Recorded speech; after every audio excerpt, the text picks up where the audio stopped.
ಒಂದೂವರೆಗೆ ಹೋಗಿದೆ ಇಲ್ಲ ಮುಗಿದ್ಮೇಲೆ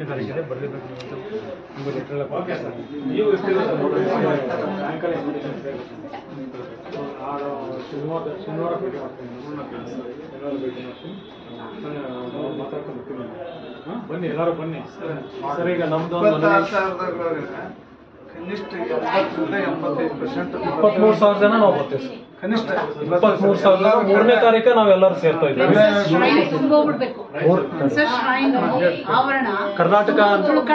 ಕರ್ನಾಟಕ ರಾಜ್ಯ ಸರ್ಕಾರಿ ನಿವೃತ್ತ ನೌಕರರ ಸಂಘದ ರಾಜ್ಯಾಧ್ಯಕ್ಷರು ನಮ್ಮ ಹಿರಿಯ ಸಹೋದರರು ಬೆಂಗಳೂರಿನಲ್ಲಿ ಸತತ 4 ದಶಕಗಳಿಂದ ಸೇವಾನಿರತ ನೌಕರರ ಮತ್ತು ನಿವೃತ್ತ ನೌಕರರ ಸೇವಾ ಕಣ್ಮಣಿಯಾಗಿರ್ತಕ್ಕಂಥ ಡಾಕ್ಟರ್ ಎಲ್ ಭೈರಪ್ಪನವರ ಬಳಿಗೆ ನಾವೆಲ್ಲ ಡಾಕ್ಟರ್ MPM ಷಣ್ಮುಖಯ್ಯನವರು, ಜಲಜಾ ಮೇಡಮ್ ಅವರು, ಸುಜಾತ ಮೇಡಮ್ ಅವರು, ಜಗದೀಶ್ ರಾವ್ ಅವರು, ಬಿಸೇರೊಟ್ಟಿ ಅವರು ಮತ್ತು ವಿಜಯಣ್ಣಜಿ ಅವರು, ಮುಬಾರಕ್ ಅವರು ನಿಯೋಗದೊಂದಿಗೆ ಅವರಿಗೆ ಆಹ್ವಾನ ಕೊಡಲು ಬಂದಿದ್ದೇವೆ ಮತ್ತು ಅವರಲ್ಲಿ ನಾವು ಭಾಗವಹಿಸುವ ಮುಂದಿನ ಒಂದು ಬೆಂಬಲ ಕುರಿತು ಕೂಡ ನಾವು ಅವರಿಗೆ ಕೋರಿಕೊಳ್ಳಲು ಮನವರಿಕೆ ಮಾಡಿಕೊಳ್ಳಲು ಬಂದಿದ್ದೇವೆ. ಈ ಸಂದರ್ಭದಲ್ಲಿ ಡಾಕ್ಟರ್ ಎಲ್ ಭೈರಪ್ಪನವರ ಹತ್ರ ನಾವು 26,743 17/22ರಿಂದ 31/7/24 ಅವಧಿಯಲ್ಲಿ ನಿವೃತ್ತರಾಗಿರ್ತಕ್ಕಂಥವ್ರಿಗೆ 7ನೇ ವೇತನ ಆಯೋಗದ ಪ್ರಕಾರ ನಮಗೆ ಆರ್ಥಿಕ ಸೌಲಭ್ಯವನ್ನು DCRG ಕಂಪಿಟೇಷನ್ EL ಕೊಡಬೇಕು ಅನ್ನುವಂಥದ್ದನ್ನು ಕೂಡ ಅವರು 4/4/2025 ಒಂದು ರಾಜ್ಯ ಮಟ್ಟದ ಬೃಹತ್ ಮಹಾಸಭಾದಲ್ಲಿ ಬೇಡಿಕೆಯನ್ನ ಮುಖ್ಯಮಂತ್ರಿಗಳಿಗೆ, ಮುಖ್ಯ ಕಾರ್ಯದರ್ಶಿಗಳಿಗೆ ತಮ್ಮ ಅಜೆಂಡಾದಲ್ಲಿ ಇಟ್ಟಿದ್ದಾರೆ.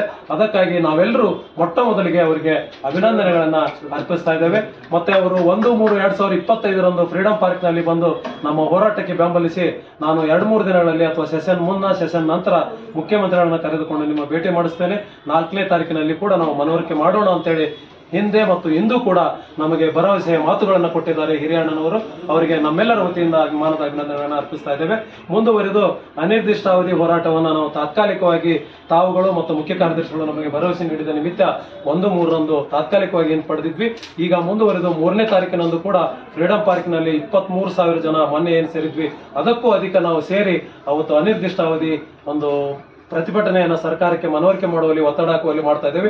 ಅಂದು ಕೂಡ ತಾವು ಆಗಮಿಸಿ ನಮ್ಮನ್ನು ಉದ್ದೇಶಿಸಿ ಮಾತಾಡಬೇಕು 2ನೇ ತಾರೀಕು ಅಂತ ಹೇಳಿ 3ನೇ ತಾರೀಕು ಅಂತ ನೆನೆಸ್ಕೊಳ್ತಾ 4ನೇ ತಾರೀಕಿಗೆ ನಾವೇನು ಮೊನ್ನೆ ಫ್ರೀಡಂ ಪಾರ್ಕ್ ನಲ್ಲಿ 23,000 ಜನ ಸೇರಿದ್ವಿ, ಅದಕ್ಕೂ ಅಧಿಕ ಯಾರು ಅಶಕ್ತರಿದ್ದಾರೆ, ಯಾರು ಅಸದೃಢ ಇದ್ದಾರೆ ಅವರನ್ನು ಹೊರತುಪಡಿಸಿ ಅವರ ಪ್ರತಿನಿಧಿಯಾಗಿ ಅವರ ಕುಟುಂಬದವರು ಬರಬೇಕು ಅನ್ನುವಂತ ಒಂದು ಕೋರಿಕೆಯನ್ನು ಕೂಡ ಮಾಡಿದ್ದೀವಿ.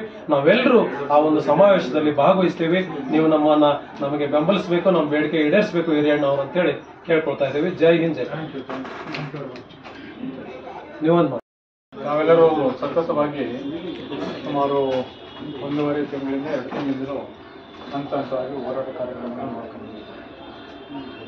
ಏನು 1/7/22ರಿಂದ 31/7/2024 ನಿವೃತ್ತಿ ಹೊಂದುವವರೆಗೆ ಏನು ಒಂದು ಆರ್ಥಿಕ ಸೌಲಭ್ಯದಿಂದ ವಂಚಿತರಾಗಿದ್ದೇವೆ. ನಾವು ಅದಕ್ಕೆ ಆರ್ಥಿಕ ಸೌಲಭ್ಯನ ಕೊಡಬೇಕು ಅಂತೇಳಿ ಸರ್ಕಾರದ ಮೇಲೆ ಬೇಡಿಕೆಯನ್ನು ಇಟ್ಟು ಹಲವಾರು ಕಾರ್ಯಕ್ರಮವನ್ನು ಹಮ್ಮಿಕೊಂಡು ಕಾರ್ಯಕ್ರಮ ನಡೆಸ್ಕೊಳ್ತಾ ಬಂದಿದ್ದೀವಿ.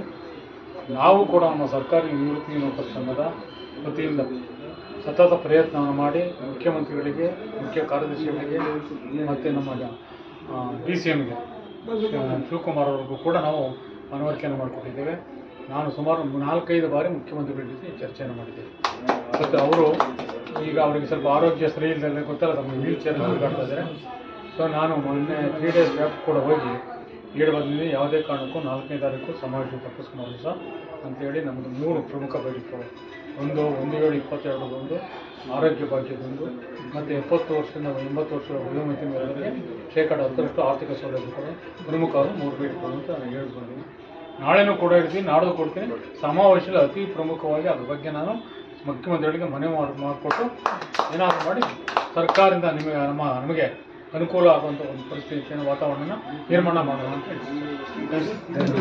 ನಮ್ಮ ಸೂರ್ಗೊಂಡವ್ರು ಸರ SP ಪಾಟೀಲ್ ಎಲ್ಲರೂ ಮಾತಾಡಿ ಈಗ ಕಂಪಲ್ಸರಿ ಎಲ್ಲರೂ ಬರಬೇಕು ಆ ಭಾಗದಲ್ಲಿ ಎಲ್ಲರೂ